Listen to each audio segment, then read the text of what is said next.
ঘুমোবো আমি, ঘুমোবে তুমি, গল্প শোনাবে ঘুম পড়ি। হালকা আলো, চোখ বন্ধ। চলো একটা গল্প শুনি। রাতের গল্প বাংলায়। আজকের গল্প ছদ্মবেশী পড়ি। বিজয়নগরের একমাত্র রাজার একটি মাত্র রাজপুত্র। রাজপুত্র দেখতে যেমন সুন্দর, সেরকমই সর্বগুণের অধিকারী সে। কিন্তু রাজপুত্র সে কিছুতেই বিয়ে করতে চায় না। রাজপুত্রের বয়স 20-21 পার হয়ে গেছে।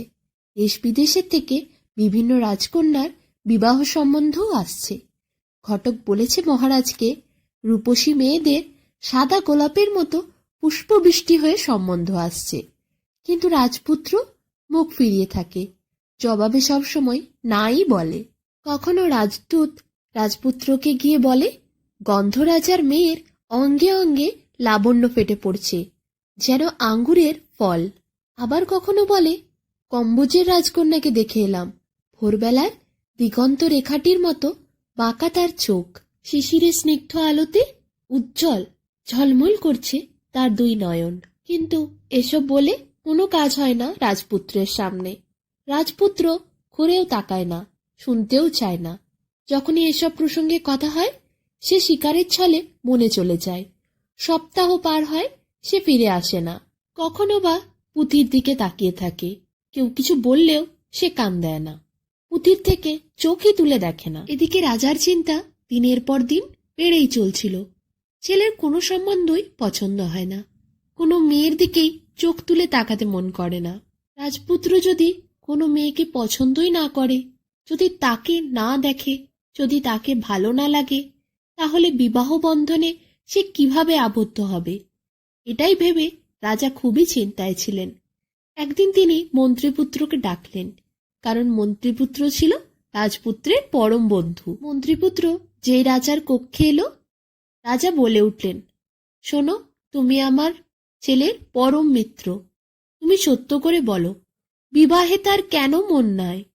মন্ত্রীপুত্র তখন বলল, মহারাজ, যখন থেকে রাজপুত্র পরীর কাহিনী শুনেছে, তার শুধু পরীকেই বিয়ে করার ইচ্ছে। তার কোনো রাজকন্যা চায় না, না চায় অন্য কোনো নারী। সে শুধু পরীর সাথেই বিয়ে করতে চায়। রাজার তো মাথায় হাত। পরী কোথা থেকে পাবে সে? পরীদের দেশ তো পৃথিবীতে নেই, তারা তো আকাশে থাকে। আকাশে তো কোনো মানুষের যাওয়াই সম্ভব নয়। তাহলে কিভাবে পরী খুঁজে আনবে? চিন্তায় চিন্তায় রাতটা কোনো রকমে কাটানোর পর রাজামশাই পরের দিন সকালেই বড় বড় পণ্ডিতদের ডাক দিলেন। যত বড় বড় পুঁথি আছে সব নিয়ে তারা এলো। মাথা নেড়ে নেড়ে পুঁথি ওলট পালট করে অনেক খোঁজাখুঁজি করলো, কিন্তু কোনো পণ্ডিতই কিছুই খুঁজে পেল না। পৃথিবীতে কোনো পরীর দেশের উল্লেখ কথা কোনো পুঁথিতে নেই, যেখান থেকে খুঁজে পাওয়া যেতে পারে পরীদের দেশ। সব পণ্ডিতেরা তাই মহারাজকে বললেন, মহারাজ, আমরা ছোট থেকে শুনেছি পরীরা আকাশের ওপরে থাকে, কিন্তু সেখানে তো কোনো মানুষ পৌঁছতে পারে না। আর কোনো পুঁথিতেই কোনো পরীর দেশের কথা বলা নেই, কোনো জায়গার উল্লেখই করা নেই যেখানে পরীদের পাওয়া যেতে পারে। তাই পরীদের ঠিকানা দেওয়া আমাদের পক্ষে সম্ভব নয়, ক্ষমা করবেন মহারাজ। এই বলে তারা সকলে চলে যায়। রাজা এরপর কি করবেন? তার মাথায় মনে পড়ে সওদাগরদের কথা। সওদাগরদের ডাক দেয়া হয়। রাজা বলেন, সমুদ্র পার করে কত দ্বীপেই তো তোমরা যাও। আচ্ছা, তোমরা কি পরীদের ঠিকানা জানো না? সওদাগরেরা বলে, তারা অনেক দ্বীপেই গেছে, অনেক দেশই ঘুরেছে, অনেক সমুদ্র পারও হয়েছে, কিন্তু কোনোদিন তারা কোনো পরীকে দেখেনি। পরীদের দেশ কোথায় তাও তারা জানে না। এরপর সওদাগরেরা বিদায় নেয়। রাজা হতাশ হয়ে মাথায় হাত দিয়ে বসেছিলেন। হঠাৎ রাজার কি একটা মনে হলো। তিনি ডেকে পাঠালেন মন্ত্রীপুত্রকে। মন্ত্রীপুত্র এলো। রাজা তাকে জিজ্ঞাসা করলেন, আচ্ছা, পরীদের কাহিনী রাজপুত্রর কাছে কে শুনিয়েছিল? মন্ত্রীপুত্র বলে দেয়, একজন নবীন পাকলা আছে, বাঁশি হাতে বনে বনে ঘুরে বেড়ায়। শিকার করতে গিয়ে রাজপুত্র তার সাথে পরিচয় করে। তার কাছ থেকেই পরীদের গল্প সে শুনেছিল। রাজা বলল, আচ্ছা, তাকে ডাকো। নবীন পাগলাকে ডাকা হলো। রাজপ্রাসাদে নবীন পাগলা আসতেই হাতে করে এক মুঠো বনফুল নিয়ে এলো, রাজার সামনে দাঁড়ালো। রাজাকে সে উপহার দিল ওই বনফুল। রাজা তাকে জিজ্ঞাসা করল, আচ্ছা, পরীদের ব্যাপারে তুমি আমার রাজপুত্রকে ওইসব গল্প বলেছ? পরীদের খবর তুমি কিছু জানো? সে বলে, হ্যাঁ, আমি জানবো না? পরীরা তো প্রায়ই আমার কাছে আসে, যাওয়া আসা করে। রাজা অবাক হয়ে যায়, বলে, তোমার কাছে পরীরা আসে? আচ্ছা, কোথায় আসে? সে জায়গা কোথায়? পাগলা বলে, তোমার রাজ্যের সীমানায় গিরিকুমার পাহাড়ের তলায়, যেখানে আছে সপ্তবতী নদী। রাজা জিজ্ঞাসা করলেন, সেখানেই দেখা যায় পরীদের? পাগলা বলল, দেখা যায়, কিন্তু চেনা যায় না। তারা অনেক সময় ছদ্মবেশে আসে, কখনো কখনো এসে চলে যায়, কখনো কখনো পরিচয়ও দিয়ে যায়, আর কখনো কখনো ধরার আগেই উড়ে চলে যায়। রাজা বলে, কি সব ফালতু কথা বলে এই লোকটা? পাগলামিরও একটা সীমা থাকে। একবার বলছে পরীরা আমার কাছে আসে, একবার বলছে পরীদের আমি চিনতে পারি সুর দিয়ে, আবার বলছে পরীদের চেনা যায় না, তারা ছদ্মবেশে আসে। কত রকম কথা বলে এ। পাগলের পাগলামির একটা সীমা থাকে, বার করে দাও একে। এরপর পাগলাকে ধরে বার করে দেয় দারোয়ানরা। রাজপুত্রর মনটা খারাপ হয়ে যায়, সে ঘরে চলে যায়। রাজাও চিন্তায় থাকে, কিন্তু কথাগুলো রাজপুত্রর কানে গেছে। রাজপুত্র শুধু ওই পাগলার কথাগুলোই বারবার চিন্তা করছে। সে ভাবে সে যাবে ওই গিরিকুমার পাহাড়ের তলায়, সপ্তবতী নদীর ধারে। একদিন ভোর ভোর কাউকে কিচ্ছু না বলে রাজকুমার বেরিয়ে গেল। রাজকুমার সপ্তবতী নদীর তীরে গিয়ে একটা ছোট্ট কুঁড়ে ঘর তৈরি করল। নিজের রাজপোশাক ছেড়ে দিয়ে সাধারণ পোশাক পরল। তারপর সাধারণ মানুষের মতো ওই কুঁড়ে ঘরটাতে সে বসে থাকতে রইল। সেখানেই সে রান্নাবান্না করে একাই খেত, রান্না করত, থাকত। দেখলে মনে হবে সাধারণ মানুষ, কিন্তু সে যে রাজপুত্র কেউ বুঝতে পারল না। প্রতিদিন সে লক্ষ্য রাখে পরীরা কখন আসবে। একদিন ভোর ভোর একটা বাঁশির সুর শুনতে পেল রাজকুমার। সে কিন্তু বুঝতেই পেরেছিল সুরের কথা বলেছিল পাগলা, তাহলে এই সেই সুর হতে পারে। রাজপুত্র মনে মনে ভাবল, আজ পাবো, আজ দেখতে পাবই আমার পরীকে। রাজকুমার লুকিয়ে লুকিয়ে গেল পদ্মবনে। দেখল সেখানে একটি মেয়ে বসে আছে, খোলা চুল, হাতে করে ফুল নিয়ে সে কানের পাশে চুলটা সরিয়ে লাগাচ্ছিল। রাজকুমার তার মুখটা দেখতে পাচ্ছিল না। রাজকুমার পরী কিছু বুঝে ওঠার আগেই ছুটতে গেল, সামনে গিয়ে দাঁড়ালো। রাজকুমার সে মেয়েটিকে দেখার পর বুঝতে পারল এই সেই পরী, যাকে দেখার জন্য রাজকুমার পাগল হয়ে উঠছিল। রাজকুমার আজ জীবনে প্রথম কোনো পরীকে দেখল। ঘন কালো মেঘের মতো চুল, আর মুখের হাসি যেন আচমকা বৃষ্টির মতো ঝরে পড়ছে। সেই রূপ হাজারো রাজকন্যার রূপকেও হার মানিয়ে দেবে। এমনই তার দুইটি নয়ন, এমনই তার গোলাপের পাপড়ির মতো ঠোঁট। রাজকুমারকে দেখে মেয়েটি হেসে উঠল, আর সেই বাঁশির সুরটা তার হাসির সাথে বাজল। রাজকুমার বুঝতে পারল পাগলা ঠিকই বলেছিল, সুর বাজে, আজ সুর বাজল। রাজকুমার বুঝতে পারল এই সেই পরী। রাজকুমার বলল, তুমি পরী না? পরী হাত বাড়িয়ে বলল, এসো।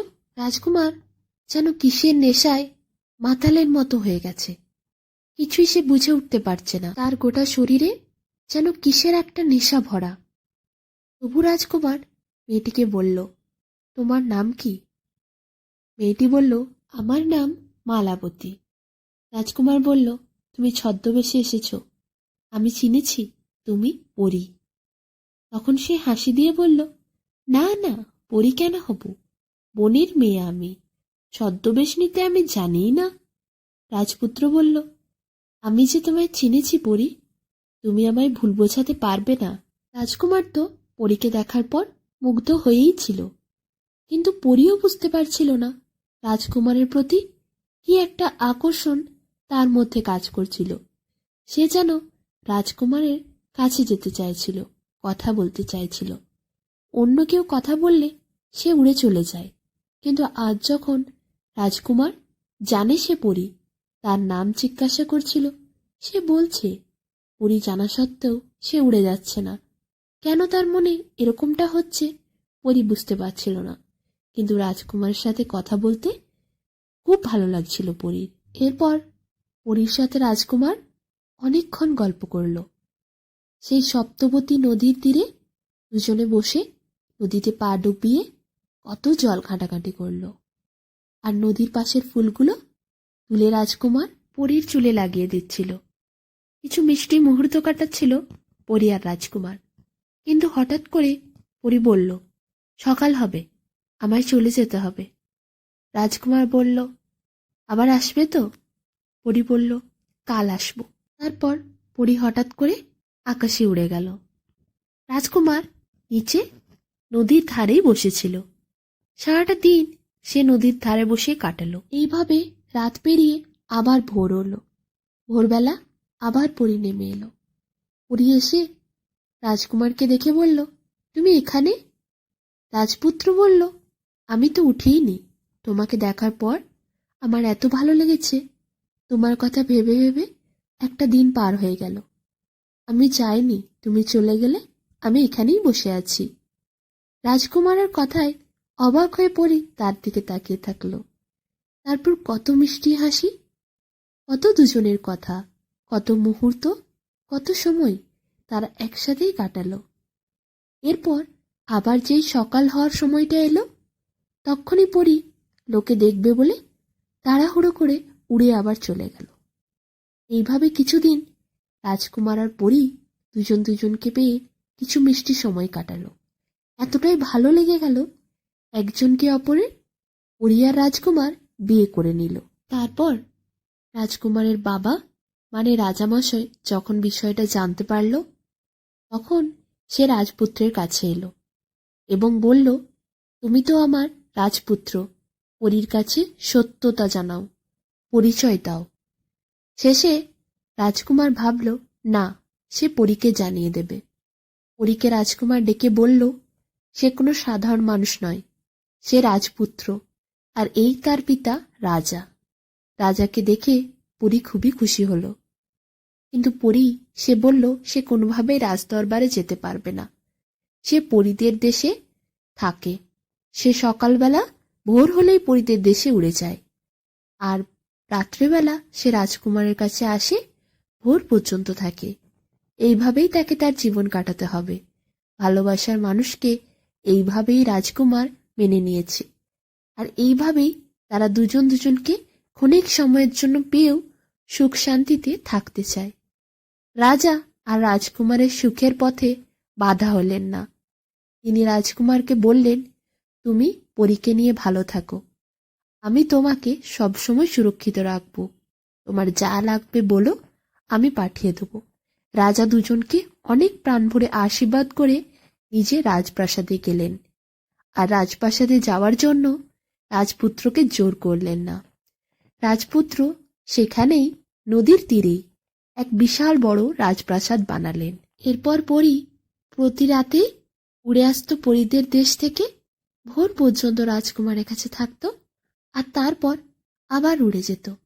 কারণ পরীরা তো পৃথিবীতে চিরস্থায়ী হতে পারে না, তাদের দেশ ছেড়ে তারা আসতে পারে না। কিন্তু এতে রাজকুমারের কোনো আফসোস ছিল না, তার ভালোবাসায় কোনো কমতিও ছিল না। রাজকুমার পরী যেমন তেমনভাবেই মেনে নিতে রাজি ছিলেন। তাই এইভাবেই পরী আর রাজকুমার নিজেদের ভালোবাসার মুহূর্তগুলোকে বেঁধে নিজেদের সংসারকে এগিয়ে নিয়ে যায়। আর শেষমেশ রাজকুমার যে স্বপ্নটা দেখেছিল পরীর সাথে বিয়ে করার, সেটাই সত্য হয়। পরী আর রাজকুমার এইভাবেই সুখে শান্তিতে দিন কাটাতে থাকে। পরী রাত্রিবেলা নেমে আসে। রাজকুমার পরীর মাথায় হাত বুলিয়ে দেয়, ঘুম পাড়িয়ে দেয়। কখনো বা নদীর ধারে বসে তারা পা দুলিয়ে দুলিয়ে জলে খেলা করে, কখনো বা মিষ্টি শিশির হাতে নিয়ে ছোড়াছুড়ি করে।